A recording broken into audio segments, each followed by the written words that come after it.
Welcome to Fearless Thinkers, the BTS podcast. I'm your host, Rick Cheatham, and today we have Katrin Mulford and Christine Tao. Christine is the newest member of the BTS family. She founded a company called Sounding Board that recently joined us, and the really cool thing that they've been able to do is democratize coaching without commoditizing coaching. And you'll hear her talk a lot about the enormous impact great coaching can have on an organization. So let's jump in. So, Katrin, Christine, welcome to the show. Thank you. Thanks for having us. Absolutely. So, Christine, what's been going on in your world? Well, at least it's summer, so I've got my kids out of school, which is nice, except I feel like I'm spending a lot of time trying to get them away from their devices. So, but besides that, just really sort of plugging away and really excited to have the conversation with you today. Great. Yeah, I remember those days. How about you, Katrin? Yeah, so I'll stay with the theme of summer. So we live by a lake, and just last weekend we bought a secondhand kayak for $50, and it's brand new. And so when we were on the water, we're like, "Wow, we made the deal of our lives!" And it was almost like it felt better just because it was so cheap. Yeah, no, it is those kind of simple surprises sometimes Totally. that can make the biggest differences. Hmm. Well, that's really fun, and actually, unfortunately, moving from simple to complexity, when we think about what's going on in the world today, I'm wondering if you could just share a little bit of what your experiences have been and your latest thinking is, around talent development. Yeah, I'll take you just a few years back because I think there's a really important evolution that sort of shines a light on where talent development has been going. So we saw many organizations globally when we sort of came out of the pandemic. The talent function was really interested in sort of capturing the agility and the ability to change fast and adapt that they had experienced in their organizations right at the beginning of the pandemic. So we had a lot of talent leaders talk with us about ways of articulating these as their new norm, as their leadership expectations. So there was a real redefinition work going on in organizations trying to reimagine how they could capture this in a bottle almost. Yeah, the essence of their agility that they all of a sudden had experienced out of necessity. And then about 2 years ago, we started to see a shift in the talent function from having their existing providers who during the hot years of the pandemic were providing coaching that was really more around mental well-being and mental health, which was really a great way of sort of supporting employees, that they were shifting out of this trying to understand, what do we now need from coaching. And many organizations, again, this showed up globally, have shifted back to coaching really in service of leader readiness. What we see now is organizations offer both, right? They still have mental wellness, mental well-being offerings, but they differentiate this now from coaching that's in service of maturing leaders faster through coaching. And obviously, that's a very different approach. So many organizations actually not only reimagined their coaching strategy, sort of, do they want to centralize it? Do they want to decentralize it? Do they want to bring this to lower levels in the organizations? I think we're going to talk about this a little bit today. But what they all had in common, in spite of that, reimagining their strategy, what they had in common was they were looking back at an offering that would mature and ready leaders faster and really see organizations move the needle on leadership development and not just on mental health and mental well-being. Yeah, I do find it very interesting to see that continuum that so many organizations went on from really focusing on resilience to now trying to balance resilience with accountability, and how in today's world being able to adapt quickly becomes critical. And so I can see how what you're referring to is that quick maturity of leaders has to happen in order for us to act in those ways. That's a good summary. And I think the other part of this, if you think of the resilience and the accountabilities as two pillars, then there is the truth that change is now faster than ever, right? We've all been talking about the pace of change, and I think we're just there. It's just evolving so much faster, and it creates a lot of angst and anxiety and chaos. And for leaders to make sense of this at all levels in the organization is such an important part of who they are these days that is hard to solve through sequenced activities, right? Because there is almost like um a very you have to be in this mode of sense making all day. And this is where we will talk about this a little bit. Christine can talk about this a little bit, where we actually see coaching even uh, shifting the role of coaching shifting. Well, and so let's dig into that a little bit, Christine, because I think as we've already started to explore the challenges in the world we have today and the importance of coaching and how leaders can adapt and change quickly, how has coaching changed to meet those needs? Yeah, wow. I mean, Easy I question, yeah, right? right. No, I think about, so when we started Sounding Board about 10 years ago, my co-founder, Lori, she's been in and around the space almost since inception. She was one of the first of 300 coaches even certified in the profession. And so I even think about how coaching started really as almost a modality, something done behind closed doors to help effectively sort of derailed executives, right? And that being the first initial use case to it's literally come full circle or, a full 180 where it then really began to be adopted once it was available and seen as a modality that should be used on your highest potential talent and how you could help accelerate them.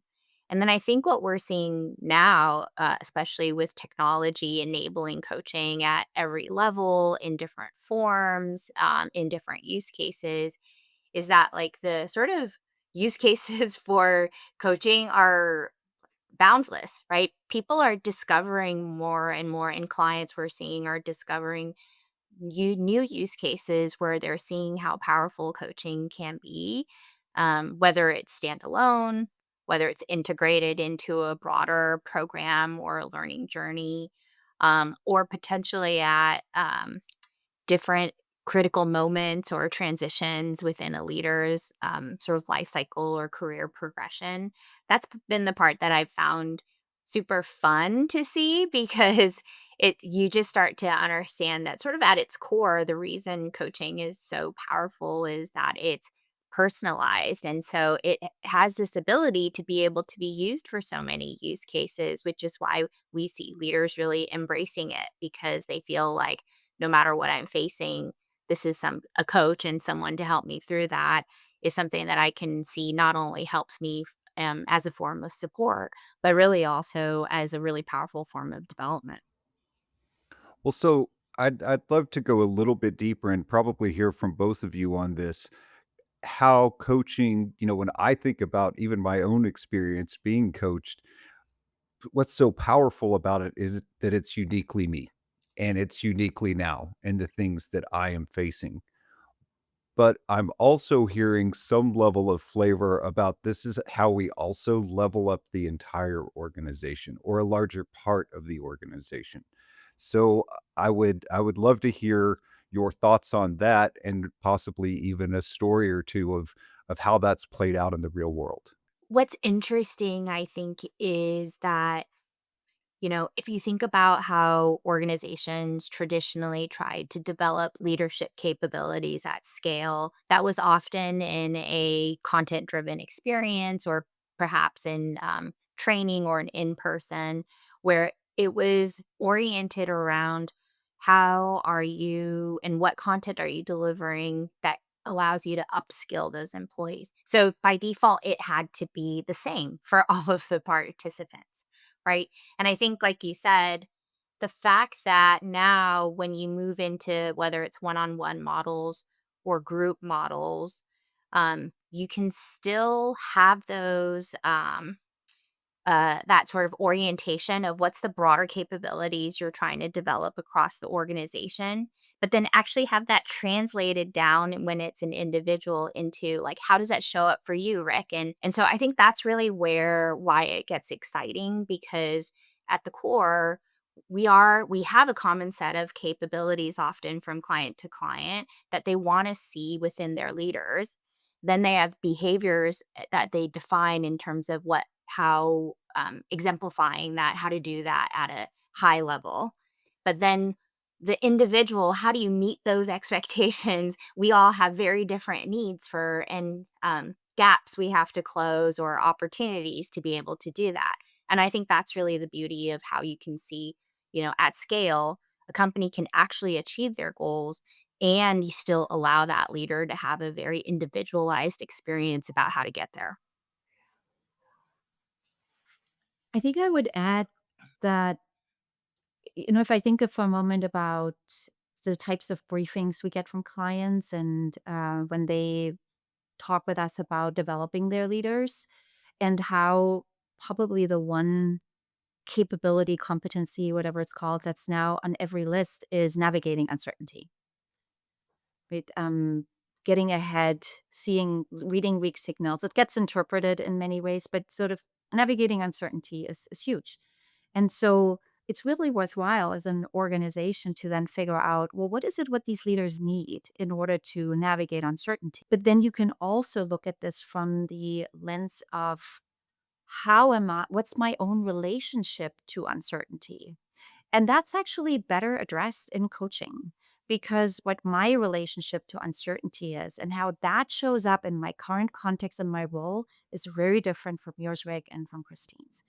And so, where coaching, I think, can have an individual and organizational impact is that in the coaching conversations, I can bring my own lens of uncertainty in. So, this is where coaching can really tune in to how do you work on your own edge in terms of bettering your relationship to uncertainty, but then where it can be unified so that the coaching sits in the organizational context is when the coaching then also takes into account, okay, so what's the context here in which you are navigating uncertainty in this organization, which is different than the uncertainty that you maybe navigate in your own life, in your private life.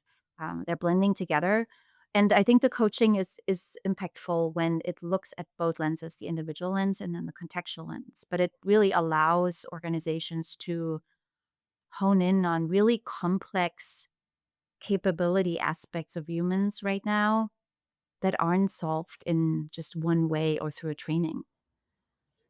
Sure. So if I'm understanding you correctly, it's almost like a funnel. We have the marketplace trends and challenges that then become business imperatives, that then become development needs for our leaders, that then become what does it look like for me today?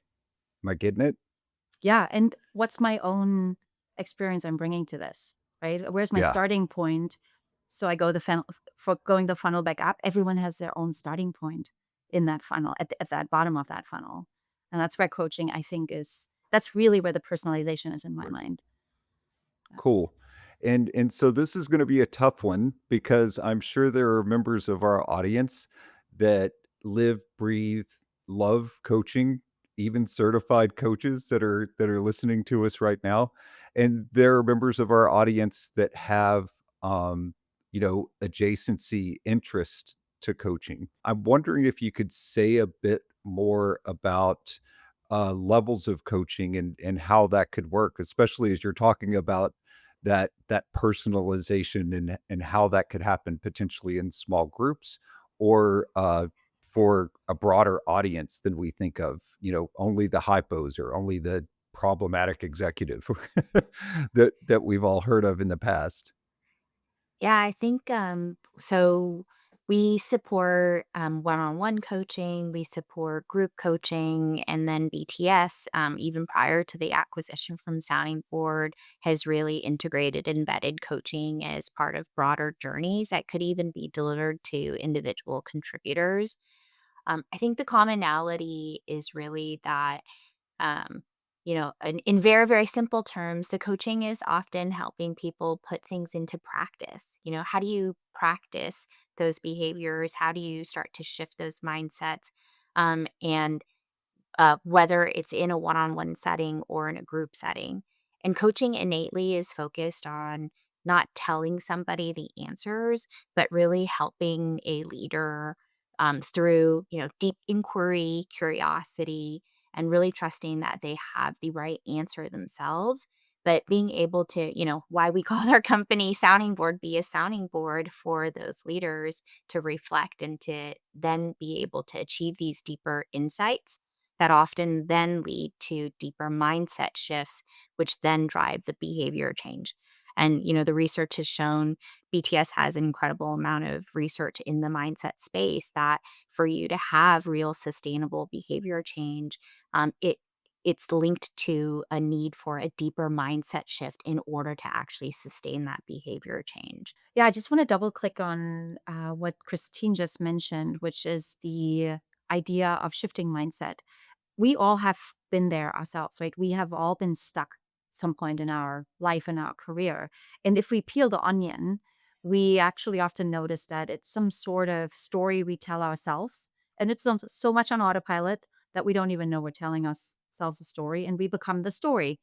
And so the coach is the one who can help peel that onion to realize it's actually a narrative that you can shift, which is what we really mean when we say shifting your mindset, because mindset means how your mind is currently set, wired. Yeah.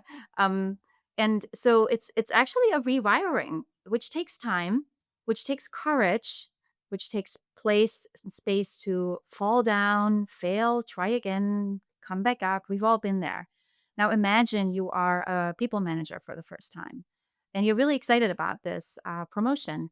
There's a lot of things that suddenly have to shift, right? So you have to start moving from doing your own work to getting results through others. There's a technical aspect, like a skill aspect to that, but there's also there's a mental aspect to this, a mental and emotional aspect to this, right? So my mind needs to reset to I do this myself to I enable others to do this. And there's a lot of autopilot competing internal commitments that we have that actually are worthwhile exploring. And so if we're open to that and courageous enough to look at that, there's a really good opportunity or chance that coaching is impactful. Most people who know me know that I spent the majority of my career in sales and marketing, and there's this old cliche that when you promote your best salesperson to sales manager, you get your worst manager and you lose your best person. And so that pivot point between like, because I'm the best, I got this job, so everybody should be like me, or I should just do it and I should bail everybody out all the time to wait. I've got to enable the masses if we're going to be successful. Um, I would be remiss if I didn't at least ask. Uh, everybody thinks, talks, it's everywhere all the time. AI, AI, AI. How is coaching supported by technology today? I think a few years ago, you might have said, gosh, that's going to be really hard to measure. How do you actually measure how somebody changes? And technology is a big part of how we're able to do a lot of that measurement today, right? Whether it's self assessed, whether it's through feedback, whether and then now there's even, um, in some places looking at other metrics or other performance metrics and how that might be correlated or related to coaching. For example, for one of our clients, they actually looked at, well, how does the cohort of folks that have gotten coaching perform in terms of company metrics around retention versus those that did not receive coaching. And they had seen that there was a 31% higher year over year retention rate. I mean, these are all things that technology not only enables, but enables us to be able to capture at scale when you're talking about 500, 600, thousands of leaders, right? And then AI, I think, is really interesting because the market and the industry often falls into these debates. Is an AI bot like really a real coach? And, where do you draw the line? And I think at BTS and at Sounding Board, we held this view that while technology will never completely replace a human, there's incredible ways that it can augment it. And I think BTS, especially, is doing some really interesting things around practice bots, which I'll let Katrin share more about. But there's a lot of ways that you can forward some of the same development that you can get from a human coach that actually benefits from the technology giving you real time access. Ability to sort of play around with it when you actually need. Yeah, ultimately it's the practice. Once I've had a realization, it's actually the practice that helps me form a new habit. We know that from neuroscience and how habits form. And so, we have the strategy we've taken with regards to AI is to actually be able to use chatbots for now, right? That can help with reflection, that can help with suggestions for goal setting, even diagnostic reviews of diagnostic tools, of assessments. And then the other one is to actually allow the individual that is going through coaching to at the same time in parallel access real-time practice spots where they're now going in and just giving this a try, giving their newly forming understanding a try, and then getting real-time AI empowered feedback and try again, and also seeing their shift in their practice performance over time. And that's a great sort of complementary um, reality that we're offering as part of coaching, where it's not just in the moment of coaching, but even outside of the coaching conversation. Go and try what you just realize for yourself. See if how you can articulate this now differently. If you can be differently in a difficult conversation, for example, not just to use a tool, but be different and have more confidence. And all that can be measured through AI capabilities that we now have. And so we're actually experimenting with this as a complementary offering to coaching. I really love that as well because I think it probably also gives people the opportunity to take something that is absolutely now, absolutely in the moment, and apply what they've been working on, what they've been learning to this next business challenge or this next cycle with their people. So I could see how that would be incredibly powerful. So you've given us so many things to think about and such a great perspective. But I always think that a good story is a great way to tie things together.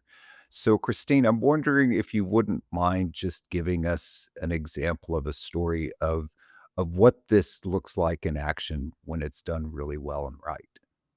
Yeah, can I give you two, Rick?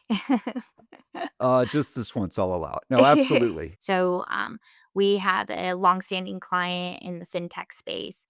They're getting ready to IPO, and we've worked with them now for almost 4 years. So you can imagine the company was very different 4 years ago than now when it's getting ready to IPO, right? And so, over the course of the last year, they have actually completely re-architected their leadership capabilities, expectation of leaders, and even then what behaviors that they expect at different levels that drive high performance, right? And a lot of that has to do with what is happening in the business and what shifts the business has to make based on where they are in terms of maturity and this next level of growth they have to go through.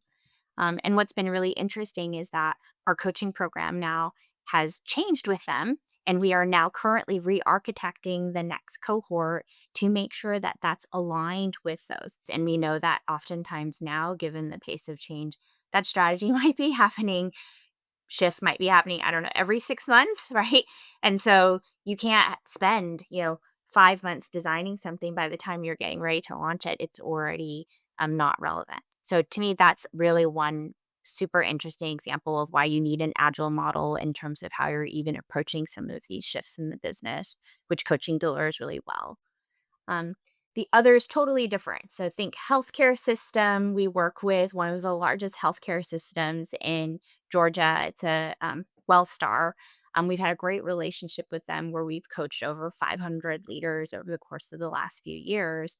And for them, they have taken a different approach, which is they have a belief that coaching can be powerful and also helping them shift on a broader business strategy of moving to a digital operating model. So with Wellstar, we've done, call it mid-level leader development for a lot of their VPs. And so it's succession planning, which is a pretty typical use case.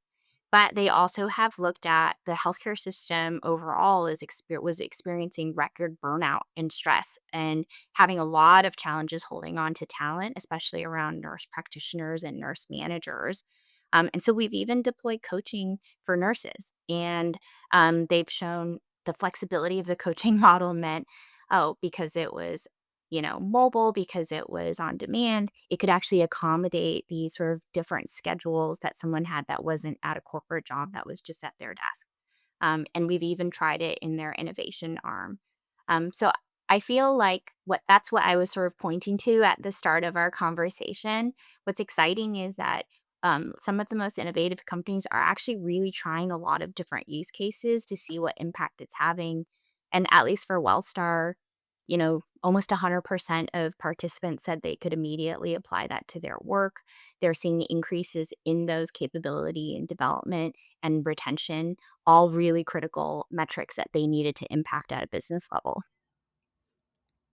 Those are great examples, and it actually helps me to visualize what this really looks like in action. So that's very, very helpful.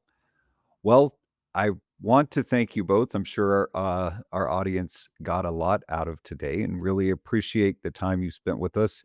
And I can't wait to hear how the world continues to change and how the world of coaching responds. So I'm sure we'll have you back soon. Yeah, thank you. This was Thanks so much lovely. for having us. Well, thanks for joining us today. It's always a pleasure to bring you fearless thinkers. If you want to connect with Katrin or Christine, their LinkedIn bios are below. Also, additional links to relevant content. You can always find us at bts.com, and we'd appreciate it if you'd subscribe so we can continue the conversation. Thanks for listening, and have a great day.